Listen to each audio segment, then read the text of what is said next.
खुशामदीद कहते हैं आपको इस नए लेसन में। यहाँ पर हम ये देखते हैं कि हम क्या नई ट्रिग्नोमेट्रिक आइडेंटिटी जो है वो डिराइव कर सकते हैं कॉस अल्फ़ा प्लस बीटा, यानी cos of alpha plus beta के लिए। अगर आपने पिछला लेसन देखा है तो वहाँ पर हमने साइन अल्फ़ा प्लस बीटा के लिए एक ट्रिग्नोमेट्रिक जो है एक रिलेशनशिप, एक आइडेंटिटी, इकाई जो है वो डिराइव की थी। ये जो आप देख रहे हैं तस्वीर जो हमने बनाई हुई है, इसी को हमने इस्तेमाल किया था उस लेसन में भी। आज इसी को हम दोबारा से इस्तेमाल करते हैं और ये देखते हैं कि क्या हम cos of alpha plus beta जो है उसके लिए कोई ऐसे रिलेशनशिप निकाल सकते हैं कि जिसके अंदर जो कॉस और साइन की शक्ल में हो अल्फ़ा और बीटा की। तो चलें, ये है हमारा एंगल ज़ाविया अल्फ़ा और ये ऊपर वाला जो है ये है बीटा। ठीक है ना। और तो हमें जो है कॉस अल्फ़ा प्लस बीटा का मतलब ये हुआ कि अल्फ़ा प्लस बीटा जो है ये इन दोनों का को जमा करके जो हमें एंगल मिलेगा, जो ज़ाविया मिलेगा, ये अल्फ़ा प्लस बीटा हो गया। तो हमें इसका कॉस जो है कोसाइन जो है वो हमें निकालना है। उसके लिए एक आइडेंटिटी निकालने की कोशिश करेंगे। हमें सोकाटोवा से मालूम है कि का जो है कोसाइन जो है वो एडजेसेंट ओवर हाइपोटेन्यूज या एडजेसेंट अपॉन हाइपोटेन्यूज होता है। तो ये जो बड़ा एंगल है अल्फ़ा प्लस बीटा का, इसका एडजेसेंट साइड जो है वो नीचे ए सी हो गई। तो हम लिख लेते हैं इसको यहाँ पर ए सी। ठीक है।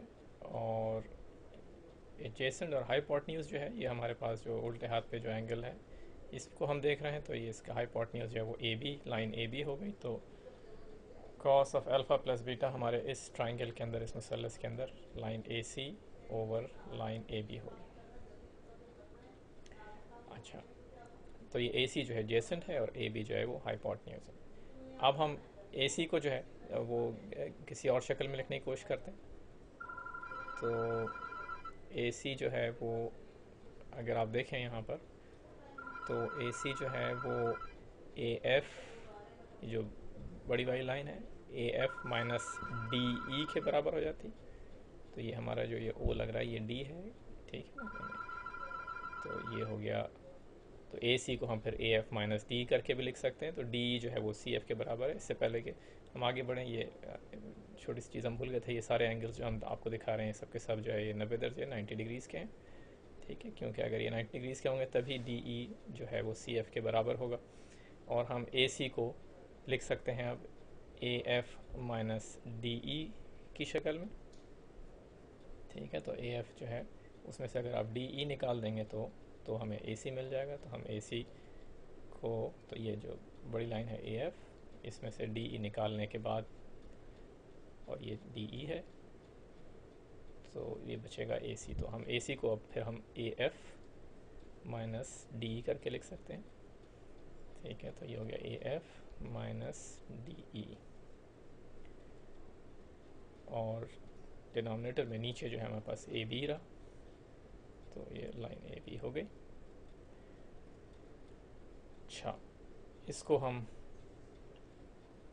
अलग अलग करके लिख लेते हैं। तो अब हमारे पास हो गया ये ए एफ, हम दूसरे रंग इस्तेमाल कर लेते हैं यहाँ पर, ओवर ए बी, और minus D E over A B. ठीक है।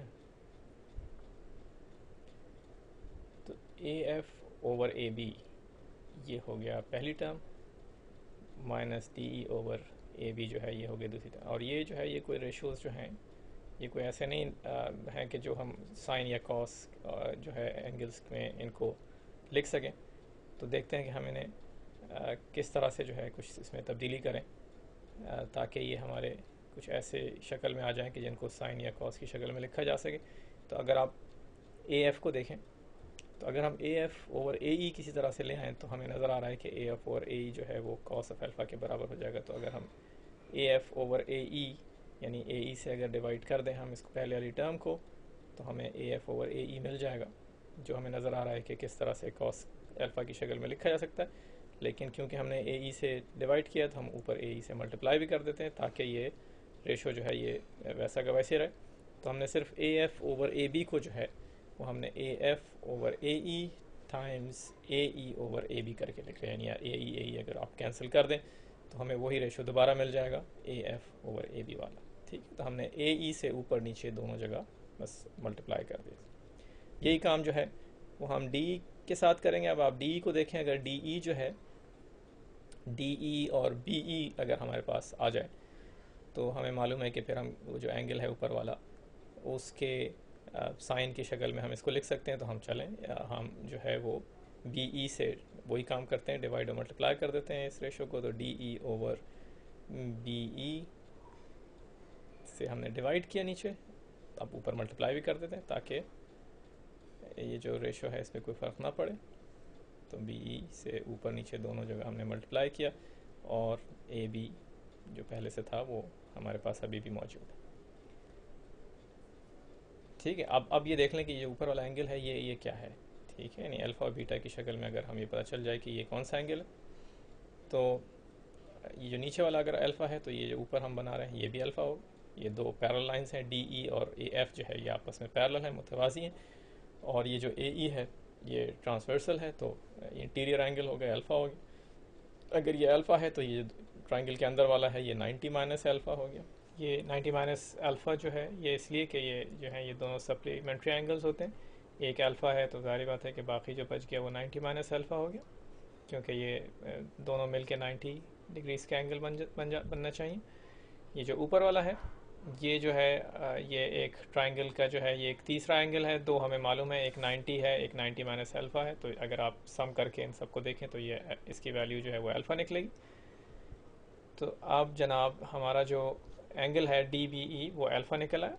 और अगर आपको यकीन नहीं आता तो आप इसको जो है वो करके देख लें, सारे एंगल्स का सम देख लें 180 के बराबर करके। अब आ जाते हैं हम अपने ये जो मुख्तलिफ रेशोज़ हैं। अब देखते हैं कि ये ए एफ़ ओवर ए ई क्या चीज़ है। ए एफ़ ओवर ए ई, ये नीचे वाला ट्राइंगल जो है इस पर देखिए, तो ए एफ़ जो है वो नीचे ये जेसेंट वाली साइड हो गई और ए ई जो है वो हाइपोटेन्यूज हो गया, ये जो एंगल है अल्फ़ा उसका। और हमें मालूम है कि ये कोसाइन के बराबर होता है, तो कोसाइन अल्फ़ा जो है वो ए एफ़ ओवर ए ई हो गया। अब ए ई ओवर ए बी देखते हैं। ए ई जो है ये ऊपर वाले ट्राइंगल का ए ई जो है ये नीचे बेस है और ए बी जो है वो उसका हाइपोटेन्यूज है।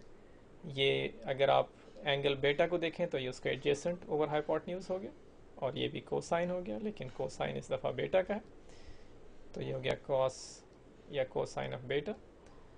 अब इस पे आते हैं डी ई ओवर बी की तरफ। तो माइनस की साइन के बाद डी ई जो है ये हमारा एंगल अल्फ़ा है, याद रखिए कि ये अल्फ़ा था, हमने निकाला अभी थोड़ी देर पहले। तो डी जो है इसकी अपोजिट साइड है और बी ई जो है वो हाइपोटेन्यूज है, तो ये अपोजिट ओवर हाइपोटेन्यूज जो है वो साइन हो गया अल्फ़ा का। और B E over A B को देखते हैं कि वो क्या है। बी ई जो है ये बेटा, अगर आप नीचे जो है एंगल जो है उसको देखें तो बी ई जो है इसके अपोजिट साइड है और ए बी जो है वो हाइपोटेन्यूज है इस ट्राइंगल की, तो ये हो गया साइन ऑफ बेटा, क्योंकि अपोजिट ओवर हाइपोटेन्यूज जो है वो साइन के बराबर होता है, तो ये हो गया साइन ऑफ बेटा। ठीक है, देखें कितना कितना ज़बरदस्त जो है वो एक हमारे पास एक रिलेशनशिप निकल आई कि कॉस ऑफ अल्फ़ा प्लस बेटा जो है वो बराबर हो गया यहाँ पर कॉस अल्फ़ा कॉस बेटा माइनस साइन अल्फ़ा साइन बेटा की। तो हम इसको लिख लेते हैं। तो कोसाइन ऑफ अल्फ़ा प्लस बेटा ये बराबर है, तो दोनों को, यानी अगर दो एंगल को अल्फ़ा और बेटा उनका जमा करके हम उसका कोसाइन निकालें तो ये बराबर होगा, अगर हम cosine alpha times cosine of beta minus sine of alpha times sine of beta करके इसको हम इस तरह से भी कैलकुलेट कर सकते हैं। हमें उम्मीद है कि ये आपको अच्छा लगा होगा और दोबारा मिलते हैं, जाइए जाके मज़े कीजिए।